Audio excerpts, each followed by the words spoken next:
Les enseignements bibliques de l'Église du témoignage de l'Évangile du Christ, c'est sur la télé évangélique. Si nous obéissons, si nous restons et marchons dans ses commandements, l'Éternel Dieu promet d'être l'ennemi de nos ennemis et l'adversaire de nos adversaires. Vous voyez ici, Dieu n'a pas dit si vous jeûnez beaucoup, si vous priez beaucoup. Bien vrai que nous allons jeûner, nous allons prier. Mais si nous obéissons à Dieu et que nous observons ses lois et ses commandements, sans jeûner et sans prier, Dieu lui-même déclare qu'il sera l'ennemi de nos ennemis.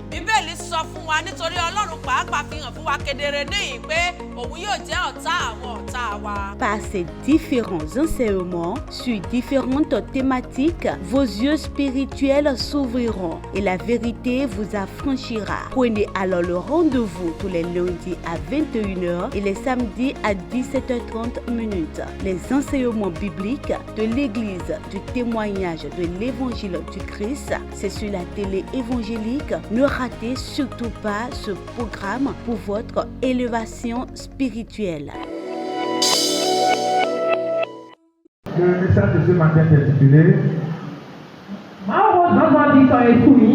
Il est bon de rendre grâce à Dieu. Il est bon de rendre grâce à Dieu. 92. Lisez le verset 1 et le 2 d'abord.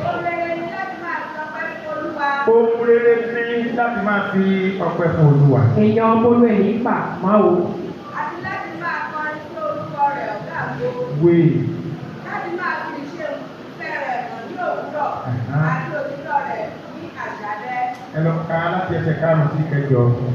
Olúwa, iṣẹ́ rẹ ti tóbi tó, ìrònú rẹ jinlẹ̀ gidigidi. Ọ̀pọ̀ ènìyàn kò mọ̀. Bẹ́ẹ̀ ni òye kò yé. Aṣiwèrè ènìyàn. Nígbà tí àwọn ènìyàn búburú bá bí koríko àti. Ẹsẹ̀ kẹjọ lè má kàdé o. Àti ìgbà tí gbogbo àwọn oníṣẹ́ ẹ̀ṣẹ̀ bá ń gbèrú kí wọn kí ó lè mú láéláé ni. Ṣùgbọ́n ìwọ Olúwa ni èmi ò gbéga títí láé. Ẹlọ́ka láti ṣe ìkìlá sí kẹrìndínlógún tó dàṣẹ. Olódodo yóò gbà bí igi ọ̀pẹ. Yóò dàgbà bí igi kédárì Lébánónì. Àwọn ẹni tí ó gbìn ní ilẹ̀ Olúwa yóò gbà ní àgbàlá Ọlọ́run wa. Wọ́n ó máa so èso síbẹ̀ nínú agbo wọn. Wọ́n ó sanra, wọ́n ó sì máa tutù mìnìmìnì. Láti fi hàn pé ẹni ìdúró ṣinṣin ni Olúwa. Òun ni àpáta mi, kò sì sí àìṣòdodo kan nínú rẹ̀. Yes.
Alléluia.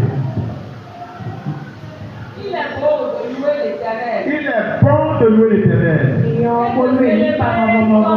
et de célébrer le nom de l'Éternel.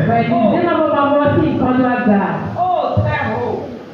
D'annoncer le matin ta bonté et ta fidélité pendant les nuits. Attendez d'abord, c'est le 1 et le 2. La parole de Dieu déclare qu'il est bon de louer l'Éternel. C'est lui le très haut. Et toi et moi, nous l'avons déjà connu et nous n'avons plus un autre Dieu ailleurs. L'Éternel Dieu nous dit ce matin que nous devons le louer. Que tout ce qui est en nous loue l'Éternel.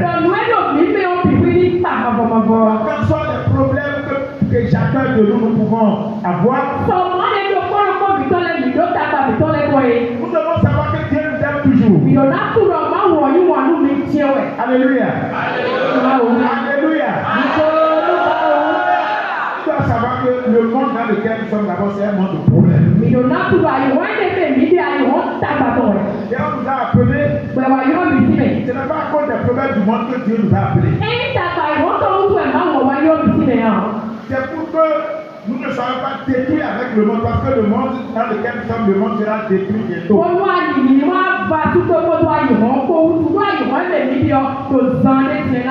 C'est à cause du ciel. C'est à cause du ciel. C'est le ciel dont nous a parlé, nous sommes venus en Christ. C'est pourquoi Matthieu 6:3 dit que cherchez premièrement le royaume et la justice de Dieu.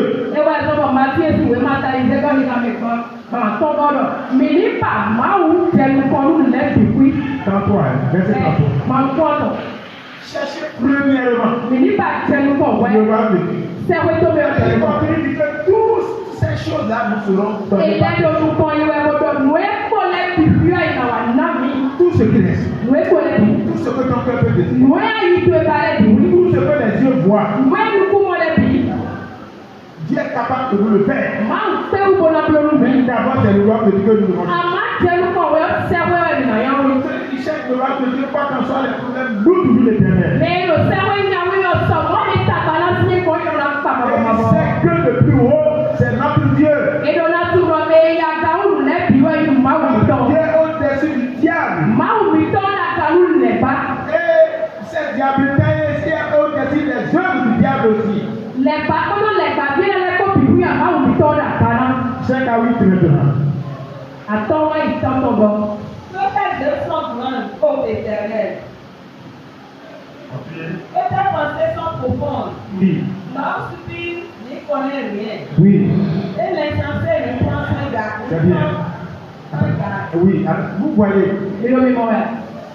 quand on veut louer Dieu, on veut apporter action de grâce, pour les insensés, les stupides ne comprennent rien.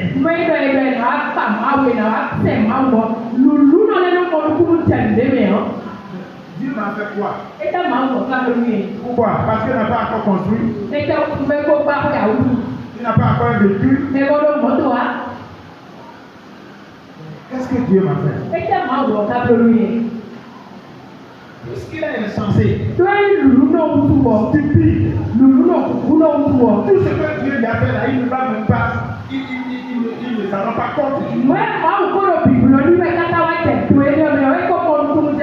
Dites-moi, est-ce que quelqu'un qui est dans le tombeau au cimetière peut parler de je vais acheter un engin?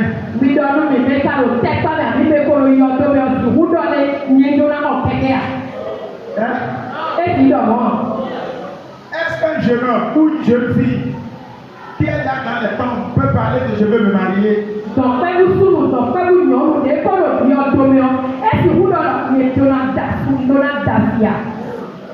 S'il ne peut pas le dire, quelqu'un qui est dans son tour là-bas, dans le tombeau, est-ce que dit oui, je me suis marié il y a 10 ans, je n'ai pas encore d'enfant, il n'y a pas Dieu, ou bien Dieu n'est pas fort?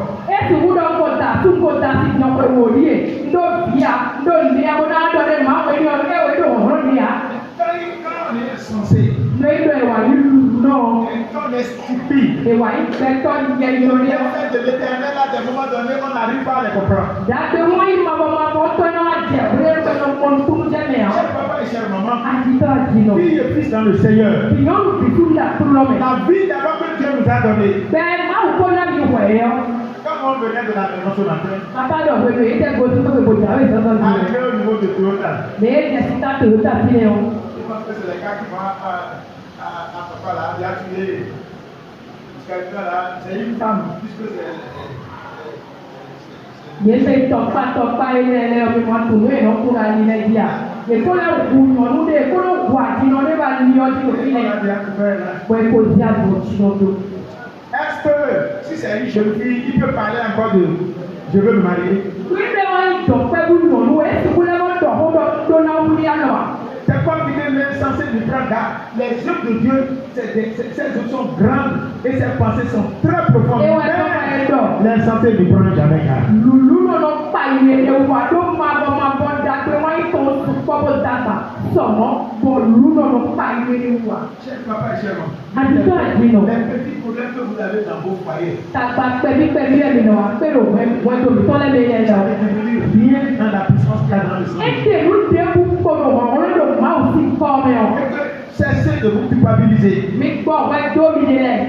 Si ça va maintenant, c'est comme ça. Est-ce que c'est pas j'ai péché? Ou bien est-ce que c'est pas Dieu m'a pardonné? Lẹ́nu ọ̀gá wa ti lè lu mi di ọ́ àkóyá má ní ìyàgò tí ewu tó a má wọ̀ ká jó mi do kàwé. E o. Les œuvres de notre Dieu sont très grandes. Mabɔ ma wù tó ti a zɔ e dagba C'est sɔ. pourquoi la Bible dit, au moment même nous pensons à des moments donnés que Dieu est en train de s'énerver, de se fâcher contre nous, c'est en ce moment qu'il les voit, il est content de nous. Oui, mais Nígbà tẹ́ bá rò pé ó ń bínú, inú rẹ̀ ń dùn sí wa. wẹ́mẹ̀ níta wà kọ̀dọ̀ máa wọ̀ ọ́ kó mẹ́ sí lómi wẹ̀ ọ́ ẹ wò kó mẹ́ tó ló ń tó mi wẹ̀. L'insensé ne comprend pas le sens de rendre grâce. Lulu náà mo nà mọ̀lùkúrú tẹ̀ wẹ́ dọ́lẹ̀ ní tó pé bí ẹ nà mọ̀lùkúrú tẹ̀ wà. Tout ce qu'on était en train de faire, vous avez vu les policiers ce matin. Mẹ́tò ẹ̀ bí ẹ bí mọ̀ àti bẹ́tà bẹ́ẹ̀ tẹ̀ Ils sont allés à Biafra. yéèyì bí ata àwọn oníkòmè lọ. Dieu est content de les regarder là-bas. Bọ̀ máa wù lọ mọ́ kó mẹ́ wí lọ tó mẹ́ lóye kọ́ ẹ̀. Ils comprennent toutes les langues. Mẹ́sẹ̀ gbẹ̀lẹ́ bì. Alléluia. Amen. Àmín. Il faut qu'on le loue. Ẹ bá lọ mi nípa ẹni. Parce que c'est vous et nous, c'est nous là qui représentons la richesse de l'éternel Dieu sur terre. Yóò mi tẹ̀lé wọ́n ní dọ́kun mabọ́mabọ́ tó ra ìkúkọ́ jù. Oublie que c'est tout besoin. Wọ́n wé sí ìkúdú àdó pẹ́lẹ́pẹ́lẹ́ rẹ̀ dè. Et que tu n'as pas encore là. Bí a máa kodo wà lẹ́. Chaque chose a son temps. Yóò fi bí ẹni òkú ewu tán. Tant que vous vivez, Wé lọ mi bẹ́ẹ̀ kọ́ ló bẹ́ẹ̀. vous pouvez toujours espérer. Amen. Mìdùnnà ni wọ́n kọ́ lóru kún tí dóbe tẹ̀gbẹ̀. Il y a celui qui est à côté de toi qui Dọ́nú mi là pàtó yọ lọ. ne fait pas encore pluie. Sànkó kú à. C'est pas encore une vie. C'est pas encore une vie. Dọ́nú yọ sànkó kú à lọ wé kó ló tè. Il ne s'est pas mis encore. Sànkó kú à. Tu as quel âge? Pẹ̀lú abíyẹ̀ nìdájọ́. Et tu penses que tu ne peux plus construire, tu ne peux plus acheter engin, tu ne peux plus avoir un véhicule. Wà á kó lẹ́nu sọ́ọ̀sì gbàgbé à, sọ́ọ̀sì hàn mọ́tò à, sọ́ọ̀sì hàn kẹ̀kẹ́ àdóyè kòtù. Continue de remercier le Seigneur pour ce qu'il te fait voir, pour la vie au moins qu'il t'a accordé d'abord. Lórúkọ ìwà bọ̀rọ̀ pẹ́ tólú máa ń lù wé lóluwé kó ló gbẹ kó náà wẹ̀ tó pẹ́ ni. Ces œuvres sont très grandes Àtọ̀ wíwá tó lẹ̀ et dàgbà. ces pensées sont très profondes. Wọ́n ní ní tó lẹ́ sí tó. On est bien, alléluia. Ẹjọ́ ló mọ̀ wá tó pé ẹ̀ náà wá ti di kúkú àdáyé o. Ẹjọ́ máa tó pé ẹ̀ náà ti di kúkú àdáyé o. Bẹ̀jẹ̀ kúkọ́ lẹ́kọ̀ọ́ kú. Bẹ̀jẹ̀ pẹ̀pẹ̀ kúkọ́ lẹ́kọ̀ọ́ kú. Ẹ̀kọ́ lẹ́kọ̀ọ́ lò kọ́ lò tó pé. Ẹjọ́ máa wá tó pé à. Ẹ̀ náà ti di kúkú àdáyé o. Il y a encore celui qui est à gauche là, qu'il ne peut pas tenir. Dọ́rùn mi náà mi ọmọ ẹni gbọ́dọ̀ sàkó kú àbẹ̀ dada ṣe. Sàkó kú àbẹ̀ bàbá. Sàkó kú àbẹ̀ bàbá. Sàkó kú àbẹ̀ bàbá. Une joie soit dans le Seigneur. Àwọn àtẹ̀tẹ̀ mi tó nínú àkúrò rẹ̀. Alléluia. Alléluia. Tu auras beau construire ta maison. Àná pápẹ́ tó lọ kàn sí. Amen. c'est dans ces choses-là que les gens qui vont se plaindre. Voir ma maison, si tu regardes ma maison, ton chapeau va tomber.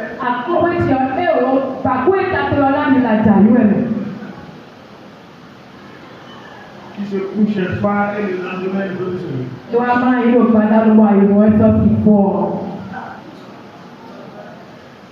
C'est terminé.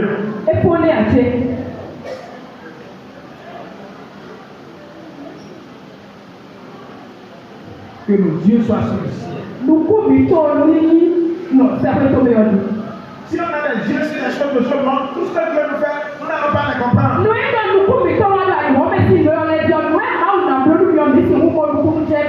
Ne soyons pas des fainéants, travaillons.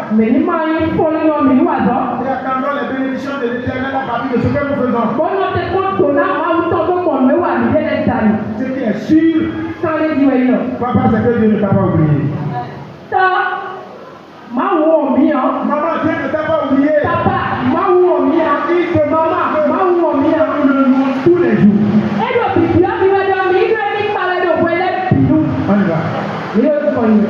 On y va, maman. Si les méchants croissent comme l'air, Oui. si tous ceux qui font le mal fleurissent, c'est pour être anéantis à jamais. C'est pour être anéanti à jamais. Les malfaiteurs. Quand vous voyez, vous pensez qu'ils sont quelque chose, mais qui ne sont rien. La parole de Dieu dit qu'ils fleurissent ici tous les jours, ils s'accroissent. Oui. Mais Dieu dit que c'est juste pour que puisse périr à jamais. Vous connaissez le Seigneur Jésus. Louez-le à chaque instant de votre vie. Lorsque le temps de quelque chose arrivera, il le fera pour vous. On continue. Allez au verset 12. Les justes croissent comme le palmier. Les justes croissent comme le palmier. Ils s'élèvent comme le cèdre du Liban. Oui. Plantés dans la maison de l'Éternel. Ceux qui sont plantés dans la maison de l'Éternel. C'est qui comprennent le sens de ce qu'on appelle action de grâce. Les justes, c'est ceux qui sont dans le Seigneur Jésus. Ce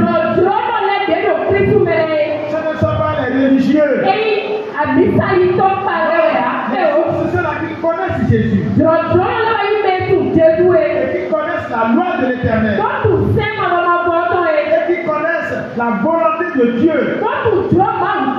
La volonté de Dieu pour nous, c'est de louer Dieu chaque fois, c'est de lui amener des actions de grâce. Nous allons croire. Nous serons comme un arbre planté au bord de la rivière. Qui porte ses fruits à son temps. Et dans les feuilles ne se fleurit pas. Mais à chaque moment, les feuilles sont vertes. S'il y a quelque chose qui te manque pour le moment, ce n'est pas pour tout ce n'est pas forever. Ce n'est pas pour d'ici là, l'Éternel Dieu mettra fin à tes problèmes. Il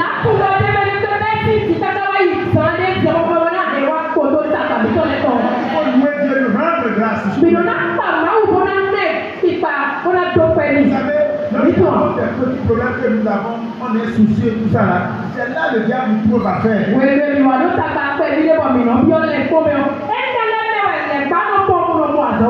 D'autres sont aussi frustrés au point où, même à la maison, ils ne peuvent même pas chanter un chant de louange.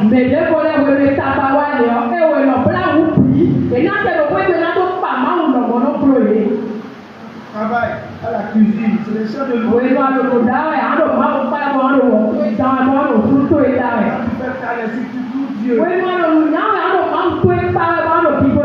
Et la tête du Satan là maintenant. Avec tout ce que nous faisons là, cette femme-là, cet homme-là, et là, finalement, il finit par s'enlacer et il te laisse. Les bâtisses maintenant, on est les coups de la somme, on est les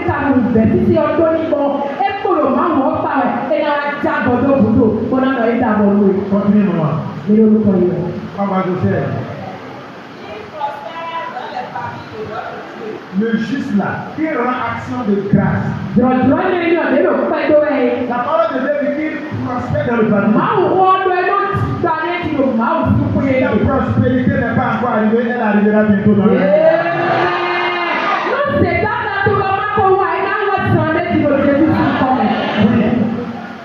Il porte des fruits dans la vieillesse. Et vous voyez, non? Même quand il est en train de vieillir, celui qui connaît les commandements de Dieu, qui connaît la volonté de Dieu, qui rend action de grâce chaque fois, dans sa vieillesse, il va comporter des fruits. Il ne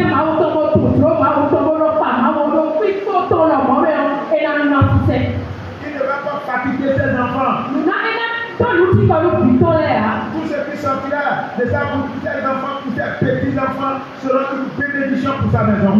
Parce qu'il va toujours prononcer des paroles qui glorifient le nom de l'Éternel. Parce que ses yeux sont sur Dieu. Oui. Ils sont pleins de sel et d'herbatin. Oui. Pour faire connaître que l'Éternel est juste. Il est mon rocher. Et il n'y a point en lui d'iniquité. Merci bien. Vous savez tout ce que l'Éternel vient faire pour les justes. Pour ceux-là qui connaissent les lois de l'Éternel comme nous le faisons, qui le louent, tout ça là. C'est pour la gloire de Dieu. Ça permet aux gens de savoir que notre Dieu, c'est un grand Dieu. Et ces gens-là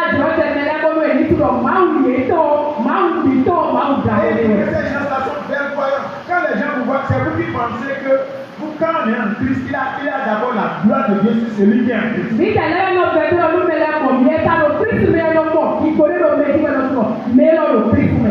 allez voir qu'à des moments donnés, vous allez voir que les gens vont venir vers vous pour vous demander de l'argent, ou bien pour vous dire, nous voulons faire pour un petit frère de tout ça là. Parce qu'on vous voit comme des riches. Oui,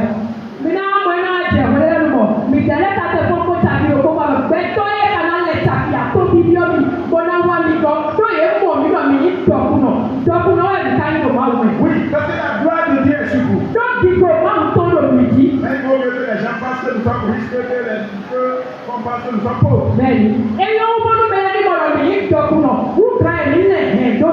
Ce qui rend l'action de grâce plus verdoyant devant nous.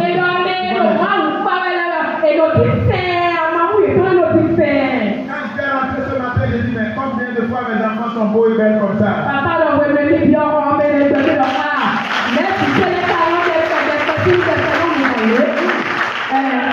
Je veux te dire que tu es beau, tu es belle. Merci, papa. Papa doit être mignon, très belle. Oui, parce que au moins la main de Dieu est sur nous. Amen. Notre cité est céleste. Chapitre 3, verset. Philippe nous laisse vraiment ça tombe. Verset 20. Nítorí ìlú ìbílẹ̀ wa pẹ̀lú C'est 3:20, non? 3:20, d'accord. Oui. Nítorí ìlú ìbílẹ̀ wa pẹ̀lú Notre cité est céleste. Quant à nous, nous sommes citoyens du royaume des cieux. Oui. láti ibi tí àwa pẹ̀lú gbé fojú sọ́nà fún olùgbàlà. Oui. Jésù Jésus Christ Olúwa wa. Sẹ́wọ́n mi ní. Nous sommes pour le ciel. Oui. Jésus ọ̀nà ti fún ẹ̀mí. Bẹ́ẹ̀ni. Amen.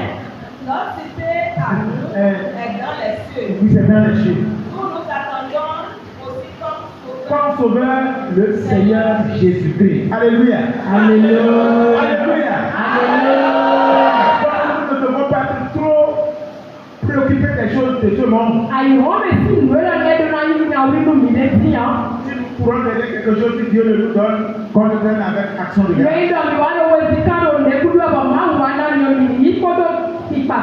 Si nous courons et que ça, on n'arrive pas à l'avoir, sachez que ce n'est pas la volonté de Dieu. Et qu'on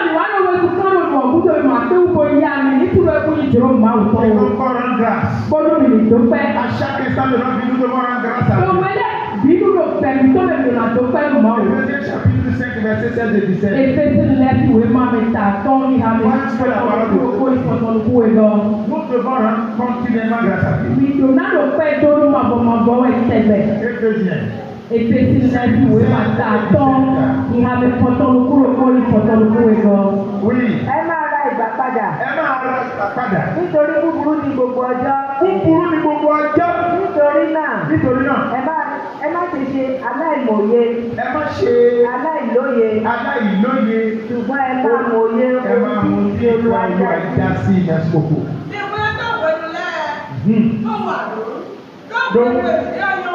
Wíwí ní wọ́n dẹ̀. Lọ́dún mẹ́ta pàdé lọ wí mọ́ náà. Ìyá torí ìyá kò tó tó fún agbóhùn tán lè bá a bọ̀. Dieu connaissait tout cet temps-là. Máa wù ú wé lẹ́lẹ́nu bí tó bọ̀ mí tẹ̀lé wá yìí wọ́n bẹ̀. Oui. Et donc toi. Loi. Merci bien, madame. Oui. Acheter le temps. Rachetez le temps. Car les jours sont mauvais. Les jours sont mauvais. C'est pourquoi C'est pourquoi ne soyez pas inconsidérés. ne soyez pas inconsidérés. Mais comprenez Comprenez quelle est la volonté de Dieu, du Seigneur, la volonté du Seigneur pour nous. La volonté du Seigneur, c'est que tous les jours, nous lui rendons grâce. àbúrò sì di olúmiwẹ̀ ìdọ̀gbọ̀n wẹlé ìdìbò ọ̀nà ìlò pẹ́ ìdóniwẹ̀. Les temps sont mauvais. Wẹlé wẹ olùsíye Les temps sont mauvais. wẹ olùsíye. Ce qui se passe aujourd'hui, Nùwé ló ti jọ ẹgbẹ́ si le plan mondial d'abord, wà ìwọ́n kó tó ẹni ọmọ ìdìbò et ẹ̀ ọ́. singulièrement venez ici ce qui se passe avec nous, Dèékálẹ̀ ti jẹ́ ló tóbi tó mi fi é lọ́yẹ̀ ọ́. que le Seigneur Jésus vienne en aide. Amen. Jésù Kristo ni wà lọ́gọ́. Nous devons connaître dans tout cela la volonté de Dieu. Ìyọ̀nà tún wẹ́lẹ́lẹ́ bí méjì ó mọ̀ àwùjọ. Malgré les difficultés que nous avons marchées, Sọ̀tọ́ ní tàgbà ẹ̀fẹ́ ìdílé yìí. les problèmes que nous avons à la maison, Tàgbà ẹ̀mí ló lọ àfi ìmọ̀lò pé ce tẹ́lẹ̀ yìí. que nous subissons. Nùwé lòmì wà wẹ́lẹ́ yìí. Si on demande à chacun de se lever, de dire comment il se porte, Nùwé lọ ẹ̀dọ̀ número kórókóró ní títẹ̀ kó dọ̀lẹ́ káde gbọ́n etí ọ ṣàpèyàn náà túbọ̀. surtout notre santé financière. Dọ́gbọ̀n pẹ̀sẹ̀ pẹ́ tó dání. Chacun va raconter des choses. Hein. Mèrè kórókóró náà wílù lọ́dọ̀. Et dans tout ça là, Ẹ wá dọ̀dọ̀ ẹ̀dẹ̀lẹ̀ bìbí mi yọ. comprenez ce qu'est la volonté de Dieu. Mèní kọ́nukúrú tẹ̀ nùwé yìí dúró máa wù tó C'est rẹ̀. de lui rendre grâce. Ewé yìí dọ̀ mìíràn tó pẹ́ Il a yìí. mis des actions de grâce à Mo náà tout. kẹ́ ẹjọ́ nílẹ̀wá nínú ìwé bínú. Dans les tribulations, dans quoi de Tó pé kí wọ́n ṣe tó ti àgbálẹ́ tó lọ bì lẹ́bẹ̀ẹ́. Parce que Lọ. l'enfant qui rend grâce, Yé ló pẹ́ tó ẹ̀. à cause de ce qu'on lui a fait hier, Lónìí wọ́n ètò níwáyé ló sọ ẹ̀. directement il est en train de demander à Sọ̀mọ́ sọ̀mọ́ ètò pẹ́lú mi lẹ́nu òbí bàrà yìí mọ́ ẹ̀. Je remercie aujourd'hui pour ce qu'il a déjà fait pour les 6 mois. Mọ́ ẹ̀. Mi ló pẹ́ tó nílùú ẹgbẹ́ nínú ẹ̀kọ́ lọ́dún mi ló fún ẹ̀ṣẹ̀ wáyé Pour lọ́dún les 6 rẹ̀. mois qui sont encore devant nous, Mo lu sí àtúntà ìṣe kóró kọ̀ mi tó yẹ ọ. pour que les bénédictions surabondent. Amen. Ló tò lálẹ́ ní gọ́pìlà dèjì. Sur le plan sanitaire, les bénédictions surabonderont sur toi. Amen. Lọ́la mi nà gbọ́dí sí àpáwẹ̀ tò lánà gọ́pìlà lómi jí. Sur le plan financier, les bénédictions surabonderont sur toi dans le monde. Mo àkọ́ ẹ̀dá liyọ̀ tò lálẹ́ nà gọ́pìlà lómi jí ló ti ẹ̀sìn sí ìfọ̀mẹ̀. Nous allons finir. Gbẹ̀nà wà fún. Dans 1 Thessaloniciens, Tẹ̀sálóníkà lẹ́sìn ìwé máa lo kọ̀tọ̀. chapitre 5, verset 18. Tàtọ̀ àtọ́ni àmì kòwéwéwé gan. What the word of God says. Tàtọ́ni àmì kòwéwéwé Nous gan. avons besoin de quoi? Premier Thessaloniciens 5:18. Ẹ máa dúpẹ́ nínú ohun gbogbo. Ètò pẹ́ tó ẹ̀tò wẹ́lẹ́ gbóyè. Nítorí èyí ni ìfẹ́ Ọlọ́run fún yín nínú ìfẹ́ Jésù. Merci beaucoup. Les enseignements bibliques de l'Église du témoignage de l'Évangile du Christ, c'est sur la télé évangélique. Si nous obéissons, si nous restons et marchons dans ses commandements, l'Éternel Dieu promet d'être l'ennemi de nos ennemis et l'adversaire de nos adversaires. Vous voyez ici, Dieu n'a pas dit si vous jeûnez beaucoup, si vous priez beaucoup. Bien vrai que nous allons jeûner, nous allons prier. Mais si nous obéissons à Dieu et que nous observons ses lois et ses commandements, sans jeûner et sans prier, Dieu lui-même déclare qu'il sera l'ennemi de nos ennemis. Bíbélì sọ fún wa nítorí Ọlọ́run pàápàá fi hàn fún wa kedere níhìn pé òun yóò jẹ́ ọ̀tá àwọn ọ̀tá wa. Par ces différents enseignements sur différentes thématiques, vos yeux spirituels s'ouvriront et la vérité vous affranchira. Prenez alors le rendez-vous tous les lundis à 21h et les samedis à 17h30. Les enseignements bibliques de l'Église du témoignage de l'Évangile du Christ, c'est sur la télé évangélique. Ne ratez surtout pas ce programme pour votre élévation spirituelle.